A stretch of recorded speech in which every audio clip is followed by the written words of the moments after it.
Bonjour ou bonsoir frères et sœurs, selon là où vous êtes et à quel moment vous vous trouvez actuellement. Alors je suis la sœur Sainte Christine et je suis de retour vers vous pour vous transmettre un nouveau message de notre Seigneur et Sauveur Jésus-Christ de Nazareth. Alors frères et sœurs, aujourd'hui le Seigneur m'envoie pour nous rappeler qu'il n'est pas venu appeler les personnes justes, mais tous les pécheurs. Il n'est pas venu appeler à la repentance les personnes justes, mais les pécheurs. Alors avant que je ne vous transmette le message qu'il m'a remis, permettez-moi, je vous prie, de remettre ce moment entre les mains du Seigneur. Éternel Dieu, Père Tout-Puissant, je te rends grâce car tu permets encore aujourd'hui à tes enfants de recevoir ton message. Tu permets à tes enfants d'être rassemblés autour de ton message en différents lieux qu'ils sont actuellement. Seigneur, je te rends grâce pour ce moment de partage. Je vais maintenant partager le message que tu m'as remis de transmettre, Père. Que ce message soit uniquement reçu selon ta volonté. Je te confie ce moment, je te recommande la vie de chacune de ces personnes qui vont l'écouter et le recevoir. Dans le nom puissant de Jésus-Christ de Nazareth, j'ai prié. Amen. Alors, frères et sœurs, maintenant voici le message qui m'a été remis de vous transmettre. Le Seigneur m'a présenté ce message en songe le 16 janvier 2022 et dans ce songe, j'ai vu une scène, d'accord, avec deux personnes et l'une d'entre elles avait offensé l'autre. Et cette personne qui avait été offensée recommandait à la personne qui l'avait offensée de se repentir. Cependant, la personne qui avait offensé a pris un air hautain, un air fier, d'accord, en répondant avec une phrase comme pourquoi je dois me repentir? Qu'ai-je fait de mal? Ce que j'ai reçu à travers le songe, d'accord, c'est que la personne considérait son acte comme n'étant pas grave, c'est-à-dire pour cette personne, ce qu'elle avait fait ne nécessitait pas en fait de demander un pardon ou de s'excuser, d'accord?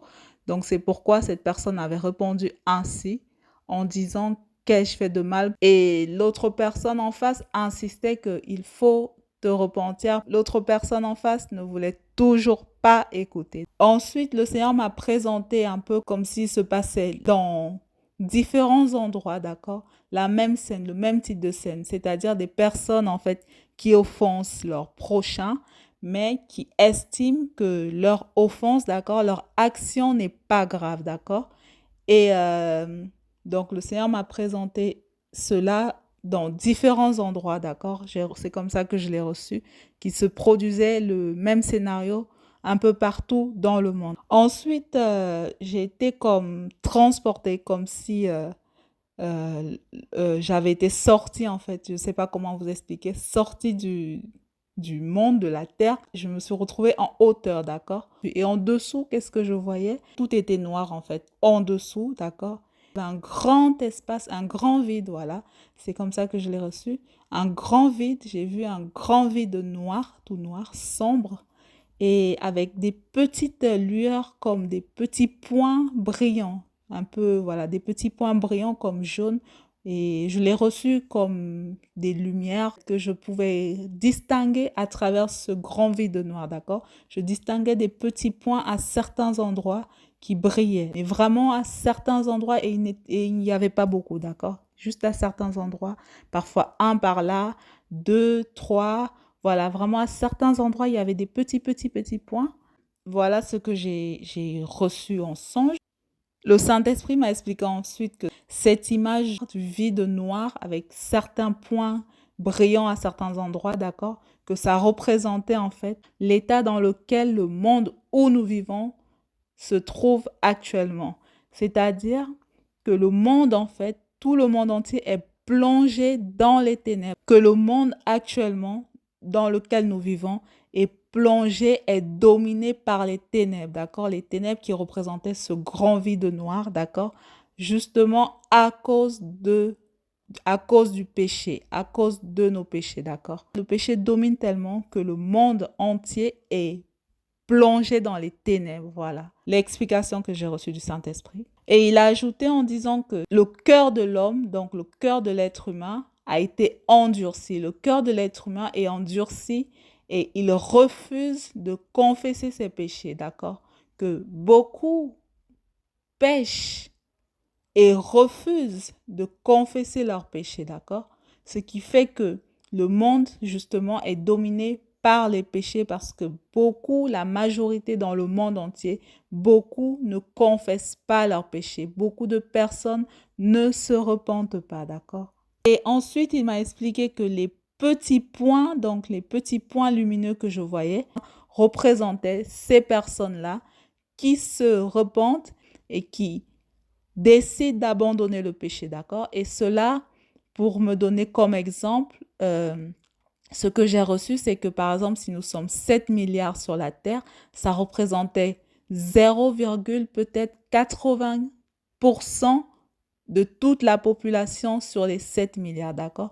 Donc, c'est vraiment très, très peu pour vous dire. Et justement, suite à ce songe et cette explication, le Seigneur m'envoie aujourd'hui pour nous rappeler à nous tous et toutes que devant lui, il n'y a pas de péché qui ne mérite pas d'être confessé, d'accord? Que devant lui, il n'y a pas de petit ni de grand péché, d'accord? Il n'y a pas de péché qui ne mérite pas d'être confessé, d'accord? Il n'y a aucun péché qui domine sur l'autre, d'accord? Comme tous les péchés sont pardonnables en dehors du blasphème contre le Saint-Esprit, d'accord? Tout péché doit être confessé devant l'Éternel Dieu Tout-Puissant pour pouvoir être pardonné, d'accord? Ensuite, il m'a donné comme exemple que celui qui insulte son prochain, par exemple, est un pécheur, au même titre que celui qui vole, qui commet un meurtre ou qui est un idolâtre. Pareillement, il m'a dit ceci, que celui qui frappe son prochain ou porte de faux témoignages contre son prochain est un pécheur, au même titre que celui qui est son prochain ou a de mauvaises pensées, d'accord? Que aussi un adultère est un pécheur, au même titre qu'un menteur ou celui qui consulte des enchanteurs comme des marabouts, des voyants, etc., d'accord? De même, il a dit, quelqu'un qui fraude, un fraudeur, est un pécheur au même titre qu'une personne qui est avare de richesse ou un fornicateur, d'accord? Que tous sont des péchés, qu'il n'y a pas de péché qui domine sur l'autre, d'accord? Ce sont tous des péchés et toute personne qui pêche doit se repentir, d'accord? C'est en se repentant que chacun obtiendra le pardon de l'Éternel Dieu Tout-Puissant et que chacun pourra être lavé de son péché, d'accord? Sans la repentance, il n'y a pas de pardon devant le Seigneur, d'accord? Sans une repentance sincère de tout un chacun face au péché, il n'y a pas de pardon devant l'Éternel Dieu Tout-Puissant. Le Seigneur m'envoie également nous rappeler une fois de plus qu'il n'est pas venu justement sauver les justes, d'accord? Pour toute personne qui se dise juste, que lui, il n'est pas venu sauver les justes, d'accord? Mais il est venu sauver les pécheurs. Il n'est pas venu appeler à la repentance les justes, ceux qui se considèrent justes. Il est venu appeler à la repentance tous les pécheurs, d'accord? Et que si la terre n'était remplie que de justes, il n'aurait pas eu besoin de quitter le ciel qui est son trône pour se faire homme afin de venir se sacrifier pour nos péchés, d'accord? Et que si l'homme était juste, il n'aurait pas eu à souffrir pour pouvoir sauver l'homme, d'accord? Et aussi que si l'homme était juste, il n'aurait pas eu à faire couler son sang pour que nos péchés puissent être pardonnés si nous nous repentons, d'accord? Alors, le Seigneur nous invite encore une fois à tous et à toutes nous repentir sincèrement et de cesser d'endurcir nos cœurs, de cesser de nous laisser manipuler, de cesser de nous laisser séduire, d'arrêter d'écouter la voix de l'ennemi, de nous concentrer sur sa voix afin d'éviter sa colère à venir, d'accord? Qui va tomber sur tous les enfants rebelles. Le Seigneur invite chacun à veiller sur son âme, d'accord? Le Seigneur m'a demandé également de nous rappeler que chacun veille sur son âme et que chacun agisse pendant qu'il est encore temps.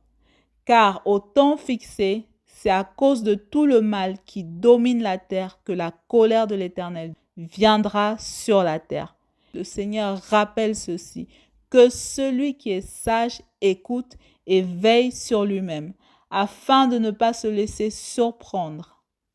Le Seigneur nous rappelle qu'il aime l'homme, mais qu'il hait le péché, d'accord? Et que celui qui l'aime doit se détourner sincèrement du péché, d'accord?